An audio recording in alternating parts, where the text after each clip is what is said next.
We just keyed on for a split second. The pumps kicked on. As you can tell, we're a little excited. Very proud for him because he has spent a lot of money and a lot of time to get to this point. If anyone steals my car, they're pretty much fucked. There's no way they could figure it out except for me. We had a couple mistakes again. We're getting it straight. Absolutely not. There was a couple of... I'm not a professional YouTuber. I'm sure the camera's moving around a bunch. I might not even be in the frame. But you know what? You can still hear me. You know, almost 2 o'clock in the morning. We've been here fucking all day. Never ends. I'm trying to go home to play some Call of Duty with my friends. But no, I'm here helping Carl. Will I get repaid for this? Probably not. That's a lie. He might buy me some drinks here and there, but you know what? That is a lie. We'll be back in the next one. Believe it or not, we got the fuel pressure sensor working. It's almost 3 o'clock in the morning now. I'm just kidding. It's still only like 10 o'clock. But look, we're making great progress, really fast. I think Carl would agree with us. We have came a long way in the last 2 hours of us just digging into this thing, trying to figure out the stupid issues that we're having with the wiring. We figured out that our oil pressure was not right. Yep. We don't need that. We're gonna disconnect the turbo line, the turbo feed line off of the turbo. We'll crank it over, make sure we got oil going to the turbo. That will show us that we have oil pressure to the motor to make sure we are healthy. We do not want to mess this motor up. There's a lot of money invested in this.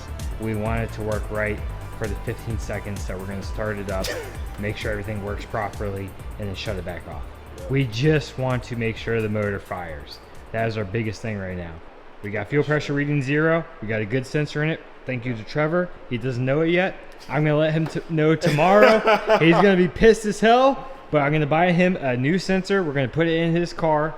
We are getting ready to put power to the fuel pumps for the first time. I don't know if you understand how good this looks right now. You have been set back after setback after setback after setback. Yep. And we are finally at that home stretch to hear this thing make some noise. Yep. That's what it's all about. This dude in Jersey's trying to just throw it in there, make it work. All ghetto, no intercooler, doesn't that yada yada. I think the people need to appreciate the time, the effort. I mean, we got everything powder coated, custom V-mount, custom oil cooler mounts, in an FRS. I mean, this thing, look how this sits across the fenders. Put that hood down real quick, Carl.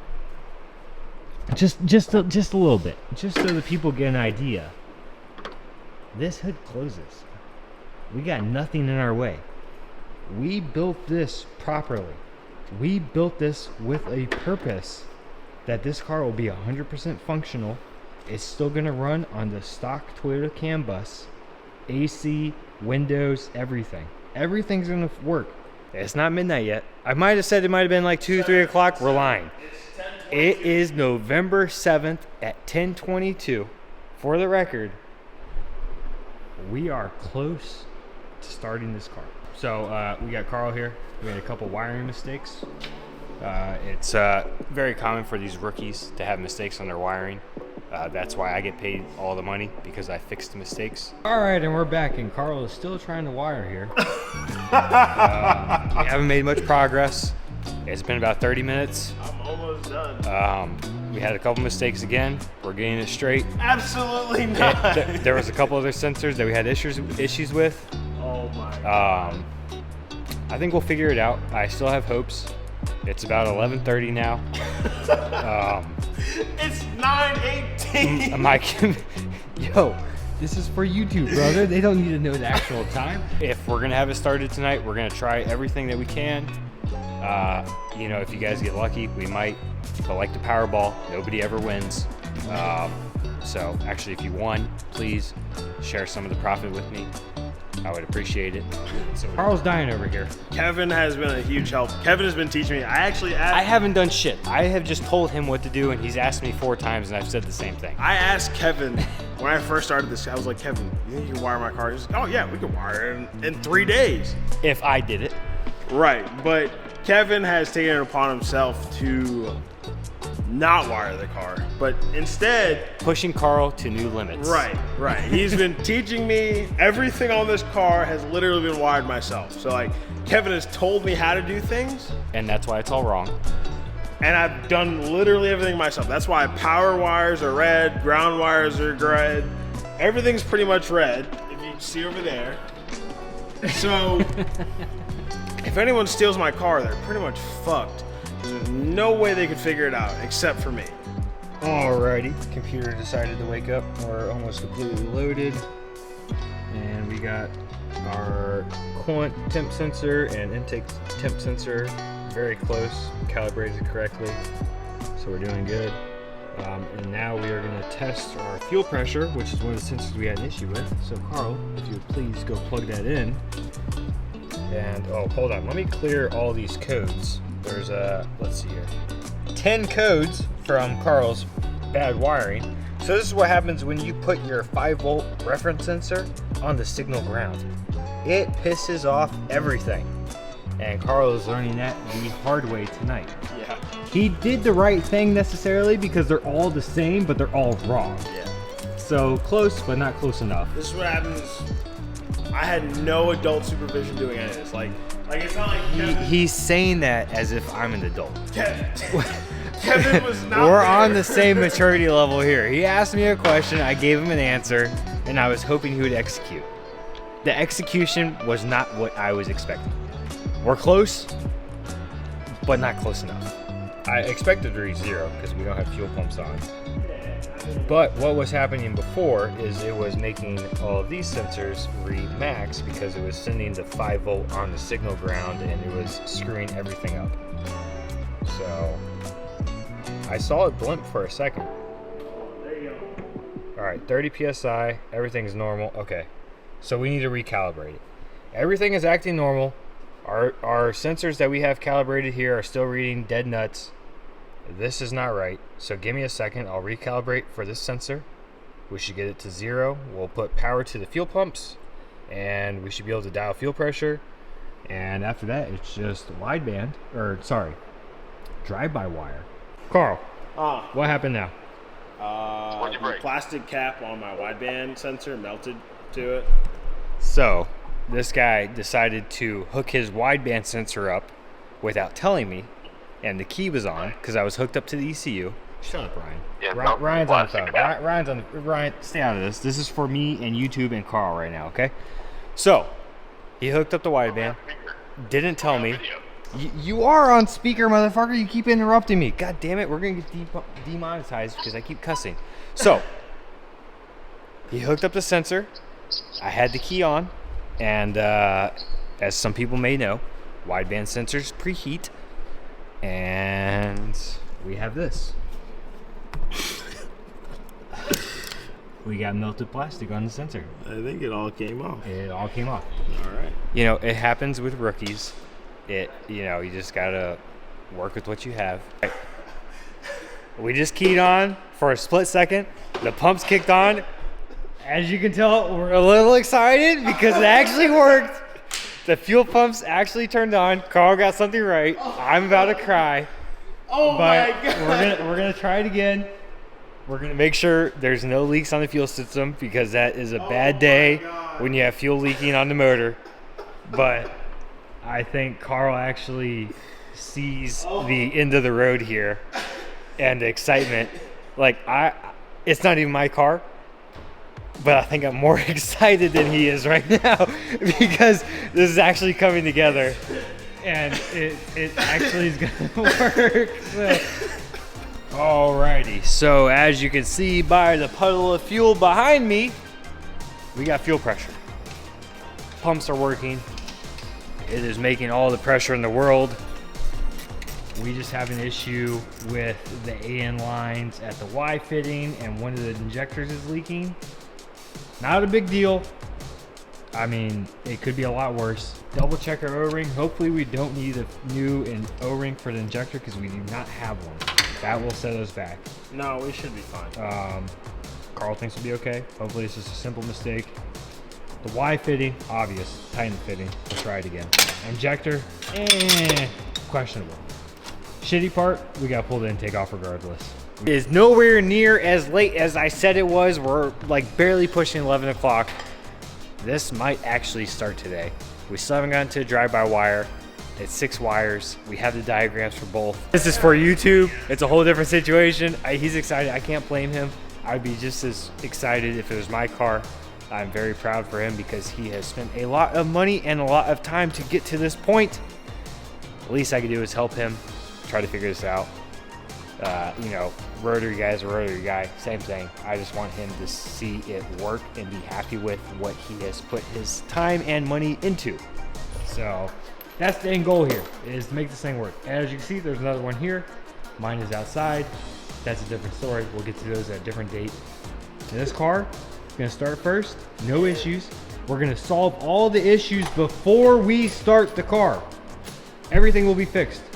First start, it'll run 30 seconds. We're not asking for much. It'll work. And we'll go from there. Give me some RPM.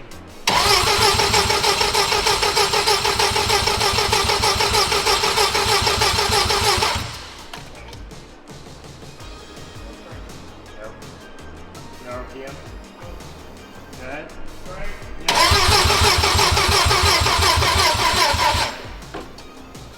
Okay. A lot of interesting things have been figured out. We were trying to start it. For some reason, we didn't have crank angle sensor. We got that. Now we have RPMs, right? Looking good. Then, no oil pressure. Could not figure out why I didn't have oil pressure. We're cranking the motor. We're thinking, you know, okay, sometimes it does take a little bit of time for oil pressure to build up. You know, normal-ish. Then we started to kind of get worried. We're like, all right, is the pickup tube crushed? Is there something wrong? So then we said, all right, fuck it. Like, we know that there's enough lube in this engine to at least let it run for 5, 10 seconds, you know, 15, 20 seconds, whatever. Then hook up starter. I have fuel pressure. Everything's working. You saw that when Kevin was talking about it. And then we're trying to start it. We're trying to start. Huh? And then when we were sitting there, you saw all that smoke coming out of, actually no, I didn't have my camera. I don't know. I think I have a video of it. I may be able to show it. We had a bunch of smoke coming out of the intake, nothing coming out of the downpipe. So like, we didn't really notice it. We saw it, but we didn't click. So then Kevin, he's standing there. He says, stop. Puts everything down. Me and him are standing shoulder to shoulder, right? Damn, what's that? We're standing shoulder to shoulder. Kevin says, all right, go ahead, crank it. He's like, all right, motor's spinning backwards. Now, how the hell that happens, I have no idea. The motor is spinning to the left, so if you're looking at it, it's counterclockwise, so it's going from intake to exhaust instead of intake, compression, combustion, exhaust, you know what I mean? So we gotta figure that out.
So as you saw last night, it started and ran. Now Chase had his finger in here holding the throttle body slightly closed because right now my drive-by wire is not hooked up. So that's something I need to hook up. So I'll work on that. I had a few leaks, not many actually. So I actually got to put a washer on that one, tighten up lines there. I think there are some lines over there on the turbo I think I might have to tighten up. I got to check those. But all in all, for a first start, I can't complain. I'm so appreciative of all the guys, Will, Skeeter, Kevin, Chase, and Ryan, for all teaching me and Will and Skeeter for making this amazing engine mount, because without the engine mount, it would not be here. Like, none of this would be possible. So I got a lot to do. It's like the last 10% now. Buttoning up things, getting my alternator on there, running these last few wires. I'm gonna wire up the oil pressure sensor today correctly, and you know, just tidying things up and getting them where they need to be so that this car can run and idle on its own with no issues. So I have a few things I need to block off. I have a few things I need to clean up. Once those things are cleaned up and all that, I'll be able to start it, let it run on its own. But right now, for last night, I can't complain. It was amazing. And again, like, I'm so appreciative of all the guys, Kevin and everyone, for teaching me. You know, because at first, you know, I didn't know how I was going to do this, but I was able to get it done, so that's good. But now, it's just cleaning up the last few things, getting a drive shaft, and seeing what happens. So if you guys enjoyed the video, thanks for watching, and hit the subscribe button if you want to. I make decent content, and I will see you guys in the next one.